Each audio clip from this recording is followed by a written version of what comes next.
Ladies and gentlemen, and esteemed guests and viewers joining us today, welcome to this insightful, thought-provoking discussion on interfaith dynamics for harmonious society, a conversation on Christian-Muslim relation and inclusivity.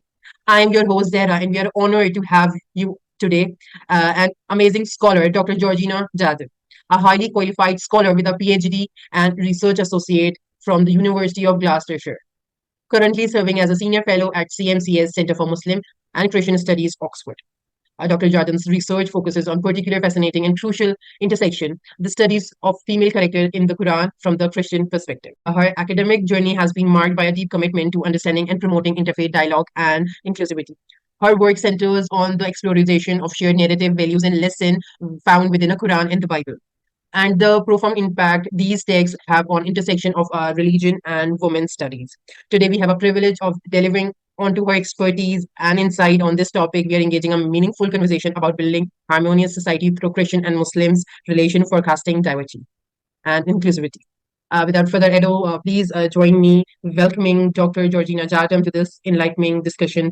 Dr. Georgina, thank you for being today with us, and thank you for sharing your insight with us today. It's my pleasure. I'm really privileged to be here. Thank you so much. So, my very first question is, can you share your insight onto the significance of interfaith dynamics in forecasting harmonious society, particularly in the context of Christian-Muslim relationships? I think the first thing I would like to say is that harmonious societies are ones that are hospitable. That means the sharing of time and resources with one another. And the Islam and Christianity have very well-developed codes or traditions of hospitality that take in the stranger and care for the widow and the orphan. Now, these codes can extend to those of other faiths, but sometimes they're also part of the problem, where cultures emphasize religion to exclude those of other faiths. So where this works well between different faiths is where we develop a theology of the hospitality of God. And it is in this sense that Christians and Muslims can come together, as it were, to encounter each other in God's creation. So I hope to talk more about the hospitality of God later on, but first we need to think about interfaith in the world of politics. And harmonious societies and interfaith dynamics are closely linked with governance around the world, where we find different forms of rule that each take a different view on the connection between religion and state. And so, of course, we can think of many examples. Some nation states specify one religion as part of their identity. Thinking of states such as Saudi Arabia or Israel or Iran that state a faith commitment in their constitution or in their ethos. Britain, where I'm based at the moment, is another example of a nation that retains the established Christian church in its government. Other nations try to make a strict separation between religion and state, such as France or the United States. And still others acknowledge multiple faiths as part of the way their society expresses itself. But they may still culturally have a majority religion. So perhaps we can think of Indonesia with its principles of Pancasila, while it also has a Muslim majority country. And the reason why I point these out is that these structures have an effect not only in how faith is practiced separately in a given community, but because governance determines ideas about the common good. And so it can also determine how different religions may relate to each other, including the political discourse and views about who is the majority and who is the minority. Sometimes they link this with ethnic identities as well, apart from religion. So the reason I started talking about governance is that harmonious societies are not just the result of the relationships between communities and their religious beliefs, but are also affected by the politics of state and the rule of law. So governments can affect how much communities, such as Christians and Muslims, are allowed to talk to each other, to work out an understanding of the common good, and how much they're given permission to work together to bring that about. So to respond specifically to your question, the significance of good interfaith dynamics between Muslims and Christians contributes directly to harmonious societies. So the converse can also be true. Where Muslims and Christians are fearful or distrustful of each other, the wider society is also affected by disharmony. Now, whether this is a result as a result of political interference or because of inherent differences in the community is what Muslims and Christians need to work out locally. Although, of course, we can learn from each other in other parts of the world too. Yeah, I'm amazed by your words. Your insights have added a depth to our conversation. Thank you so much. So, moving to the next question, as a specialist in Quran and Bible intersection, what common ground or shared themes have you observed between two religion texts that contribute to interfaith understanding? I've taken part in various forms of reading the Quran and the Bible together in academic circles and in grassroots activities. And in the almost decade that I've been involved, we've read many topics. For example, shared characters like Abraham or Hagar, Mary or Jesus. Or we've read about theological concepts such as sin or forgiveness or idolatry. Or we've discussed what our texts have to say about practices like pilgrimage and prayer and worship. Now, what we've often found is that we start from a point of commonality, the shared character or the concept. And we think that we're talking about the same thing. But then we soon discover that we're using the same term, yet we mean different things by it. So, for instance, when we start reading about Abraham's story in the Bible and the Quran, respectively, we see that there are different episodes in his life between the Bible and the Quran. In the Quran, it emphasizes his opposition to the idol worship of his father, so that his family throw him into a fire pit. And this is told in several episodes across the Quran. But the Bible does not contain these episodes. It is much more concerned with the covenant that God makes with Abraham and how he lives out his part of the covenant. So when we come together as Muslims and Christians to read and to discuss these topics, we learn that there are differences in our texts and in the meaning we ascribe to those texts. The understanding comes from the way we create a space for difference. How do we think carefully about the similarities and the differences, and how do we discuss them in a way that is respectful? So our practical motto at the Centre for Muslim Christian Studies in Oxford, where I work, is to build respect while we seek truth. One of the things we do at the start of every session reading the texts together is to establish guidelines for our discussion. That includes the permission to disagree. We make clear that our discussion does not have to smooth over the differences, but that we are invited to explore the other's text and faith. We are allowed to give a response to the text and of our faith as we understand it. Of course, if you have to do this all just in one session, then it can become quite pressurized. So we create the space for follow-up where you can study further and where you can have more discussion. And so we have a permanent space for reading the Quran and the Bible together that people can connect with as often or as regularly as they like. And one of the consequences is that reading the text of the other with the other gives us a deeper insight into their faith. But it also helps us to reflect on our own faith. We often hear participants say, I've never thought about that. Or they'll say, that's a new question to me. And this invites us to go deeper into our own text and our faith, while we're also learning about the other and while we're building relationship with them. The understanding follows not necessarily from agreement, but from thoughtful engagement with the person and with their sacred text. And this is what contributes to interfaith understanding. Thank you, Mr. Jardim, for sharing profound insights with us today. Your expertise has been invaluable. Let's proceed to next question. How can religious leader and scholar contribute to building bridges for understanding and inclusivity between Christian and Muslim communities? Yes, this is very important. Scholars of both Islam and Christianity can help to resource their faith communities. And they can do this by careful and rigorous research into the history and into the sociology of their communities. Apart from reading the texts of Muslim and Christian traditions. Because one of the reasons why I would advise that is we can become fixated by today's issues in our own communities and the problems between different religions, especially when we stay in touch with constant news reports from around the world.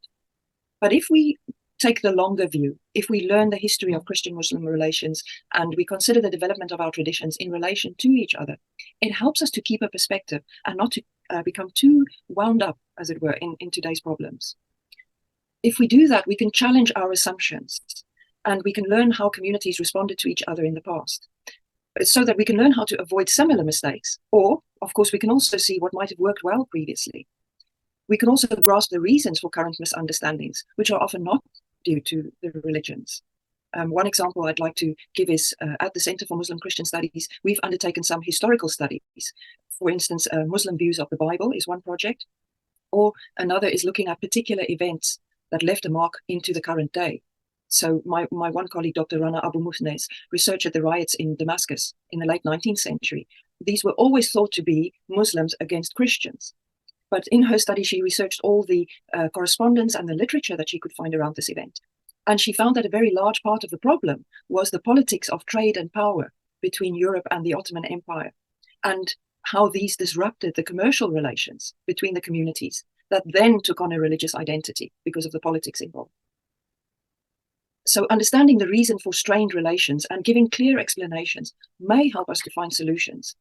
And these can come from within or from outside the religious traditions. And religious leaders can draw on this scholarship together with their religious teachings to guide their communities to a self-reflective view on their own faith. Leadership has sometimes constructed the identity of their community in contrast to the other, pointing out the failures of others to show how their community or their faith is better than the other.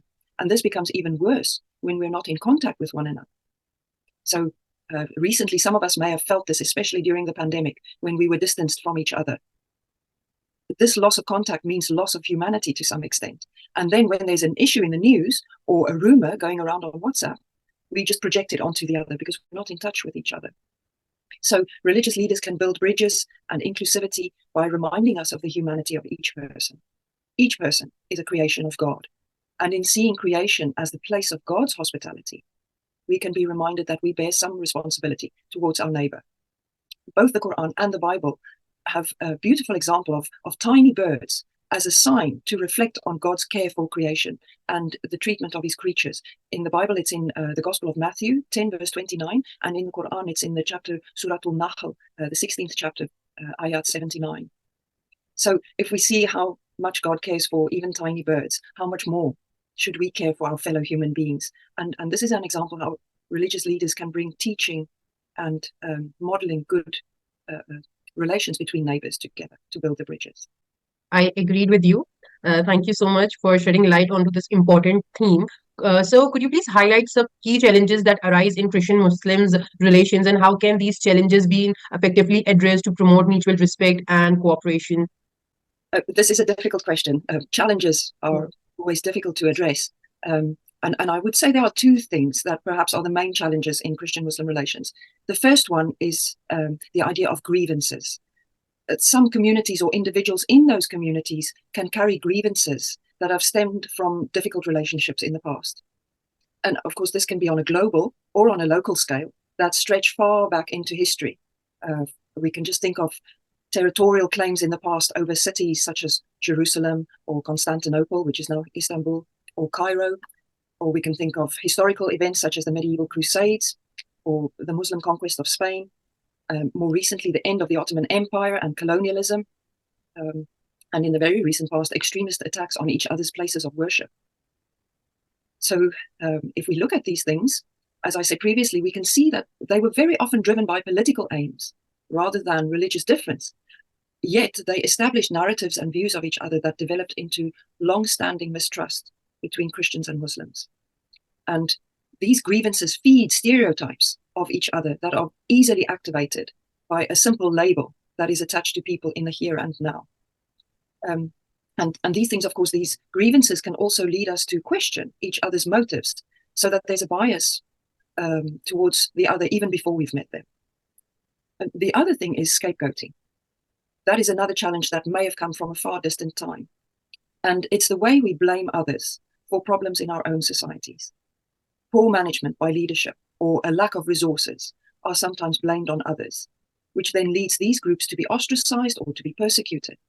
We see this especially at times of crises, or natural crises, perhaps like drought or epidemics, or the destruction of livelihoods. Here's another example from a recent seminar where Professor Philip Jenkins explained how changes in the climate drive religious upheaval. And this was a topic of a book he wrote in 2021 called Climate Catastrophe and Faith. And in this book, he points out that these problems often then lead to scapegoating of others because of these problems. So when we do that, of course, we avoid the hard work of examining our own problems and holding our own societies to account. And instead, we blame others for our difficulties. So in addressing these challenges, unfortunately, there are no easy solutions to address grievances and scapegoating. As we can see, they develop over a long time, or they're often the result of suffering in communities. But we can try and ensure that people are not isolated from each other as they work out these problems, that they have access to a rounded education, and that they can learn together so that they can get to know one another as whole human beings in the present time. And hopefully in that way, we can overcome some of these challenges that face our communities. Dr. Jardim, your contribution has certainly broadened our perspectives. Thank you. So next question is related to your research. In your research, you have explored the interplay of religion and women's studies. How does this intersection contribute to enhancing interfaith dialogue and cooperation, particularly amongst Christian and Muslim women? So firstly, I'd like to say that the topic of women and religion is not only one that is relevant to women. Understanding the way in which our texts present women and comparing that with the way traditions have treated women can help all of us, men and women, to understand more deeply the principles of our faith and how these are lived out. In looking at this topic, we can check for tendencies that elevate one text above the other, and we can think about the reasons why we do that. For instance, we can ask whether we have traditions that silence women or that limit their practices of faith. And then we can seriously consider where these come from. Are they prescribed in the text? And if so, is this the only way that women are presented? Or do we find that rather we are reading selectively and therefore creating practices in our traditions that might not be from the texts? And these questions can help us review the way we all engage with our texts and to what extent we might use them for our own self-interest. Now, this reflection is not necessarily as a result of interfaith dialogue. It can be an intra-faith process, meaning an internal conversation between Christians or between Muslims only. Sometimes we might want to do that before we engage with each other. And then interfaith dialogue and cooperation can provide the opportunities to think about which part of our practices and beliefs are cultural and which part is scripturally prescribed. Now, to focus on the cooperation between women is that it often allows them to bring their skills and their talents to the community, or it even helps them to learn new skills. Women who sometimes find themselves marginalized in their communities create space for each other and encourage each other to talk about their faith. We have a network in the United Kingdom called the Interfaith Network. I'll just hold up this report that they commissioned recently, where they made clear that there are numerous reasons why women set up and take part in women's local initiatives, such as making friends with women of different backgrounds, seeking understanding of other faiths, and to raise awareness of their own, developing skills and confidence in areas such as public speaking and community leadership. They may help develop and deepen bonds between local communities. They might like artistic expression or working on social issues. Sometimes it's just simply about conversation and shared activities.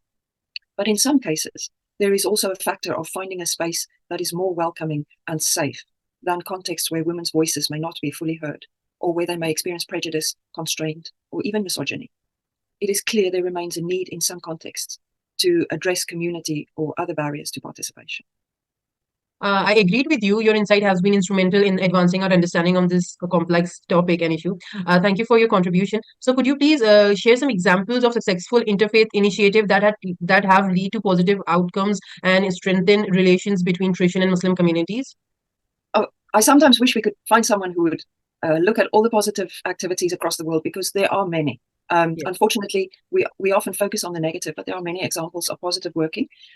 I'll just mention a few that I'm aware of, and I hope that perhaps this conversation allows people to think of the positive things that work in their areas. So where I work from here in Britain, there are several positive initiatives. I mentioned the Interfaith Network for United Kingdom.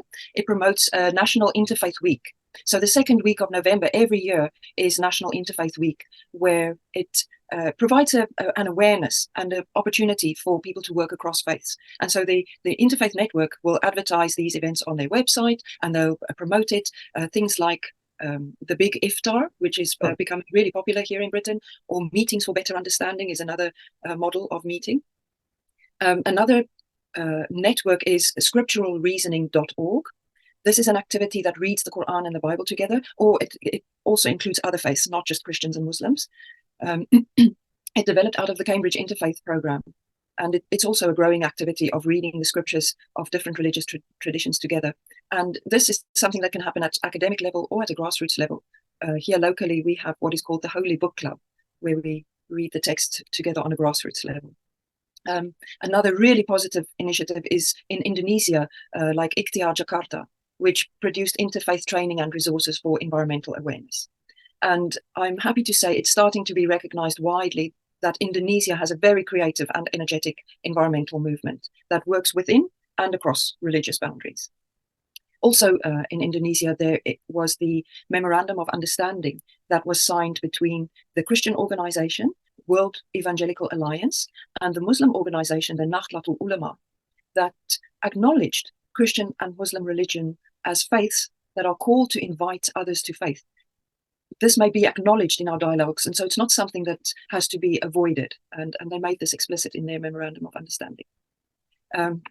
In Africa, there is a recent successful outlawing of witchcraft accusations in Ghana.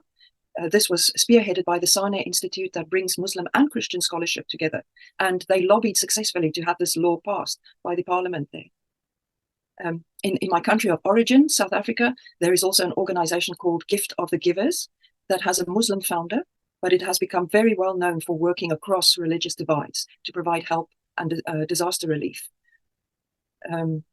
There are also many examples of what we might call post-crisis meetings in the face of extremism. Here in Britain, we can think of local collaboration after extremist attacks, such as the Manchester Arena bombing or the Birmingham mosque attack. So there are various initiatives and reasons why people might decide to collaborate. Good to hear all this. We appreciate your expertise and the knowledge you have shared. So, in your experience, how can educational institute play a role in promoting interfaith understanding among the student and the future generation? Yes, I'll just answer briefly that educational institutions like seminaries, universities, and schools can use an academic approach that gives students the language and the terminology to analyze and to compare religious traditions, which helps not only the religious students, but it can help non-religious students to understand religion better. And of course, religious students can learn to think more broadly about their own religious traditions. Something we have here in the United Kingdom is chaplaincies, a very widely accepted practice of chaplaincy that can play a role in caring for the spiritual and mental health of all students. And interfaith dialogue may be a part of that, where we build connections between students and between staff to have conversations about faith while we are processing our academic learning. I think one of the things we have to acknowledge is that the present and the future generations live in a pluralistic world. They might live in a single community, but through the internet and through social media, they are in a pluralistic world. So they need to be equipped to manage religious differences well. And this is the role of educational institutions. Thank you for the informative and engaging view. So, the last question, what advice would you offer to the individuals who wish to actively engage in interfaith activities and contribute to building harmonious society within the diversity religion context? Far be it from me to give advice for every context, because I think one thing we do have to acknowledge is that each context will have its own challenges and opportunities. So there is no one-size-fits-all model for interfaith dialogue. For some, they may have been driven to interfaith dialogue through crisis because their communities may be destroyed if they don't do it. For others, it may be because of a shared concern or a wish to improve community cohesion. Either way, interfaith dialogue works most deeply when it grows out of the community and is not imposed on it from above. So my advice would be, whatever your situation, to see the shared humanity of others and to consider how we can help our society to flourish. The way that we can do this is to remember that we are all guests in God's creation. If we can help each other across faiths to remember that, then interfaith dialogue and activity not only leads to flourishing societies, but to flourishing creation as well. Thank you, Dr. Jardim, for sharing wealth of knowledge and expertise with us today. As our insightful conversation with doctors come to an end, so I would like to express our deepest gratitude to her. It has been a truly enlightening discussion that has shed light on importance of interfaith dynamics and inclusivity in our society. In a world where understanding and respect amongst different faith and culture are more critical than ever, Dr. Jardim's work reminds us all overlaps that bind us together and important for forecasting harmonious society. We hope today's talk has made you feel inspired, and just it has for all of us. We encourage everyone to keep learning about the beliefs and being exclusive in their own ways. Once again, a heartfelt gratitude to Dr. Georgina Jardim and to the audience. This concludes our conversation today. We're looking forward to engaging in more enlightening conversation with you in the future. Goodbye. Take care. Thank you very much for hosting me. I appreciate that. Thank you so much for your time. Goodbye. Take care. Have a good day. Bye-bye.